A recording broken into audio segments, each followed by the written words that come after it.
Mamlaka za Abu Dhabi zimethibitisha kuwa watu wawili wamefariki dunia na wengine 3 kujeruhiwa baada ya kombora kulipiga eneo hilo.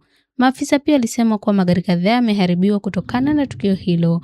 Abu Dhabi pia imekumbwa na mashambulizi kadhaa katika kipindi cha mapigano yanayoendelea Mashariki ya Kati, ambapo Irani imerusha zaidi ya makombora na ndege zisizo na rubani 2100 kuelekea eneo hilo hadi sasa.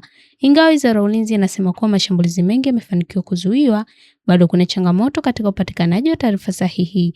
Zaidi ya watu 100 wamekamatwa hadi sasa kwa kupigwa picha na kurekodi video za uharibifu uliosababishwa na mashambulizi hayo. Wizara ya Mambo ya Nje ya Uingereza imeonya raia wake kuwa ni kinyume cha sheria pia kuchapisha maudhui yaliyokosoa serikali nchi hiyo. Hata hivyo, mashambulizi haya dhidi ya Abu Dhabi yanaendelea kuchafua taswira usalama na utulivu ambayo imekuwa ikihusishwa na Falme za Kiarabu.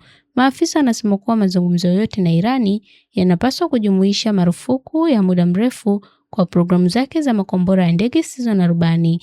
Vilevile, maafisa wanakiri kuwa mashambulizi ya Irani yamelazimisha Falme za Kiarabu kuimarisha uhusiano wake wa kiusalama na Washington.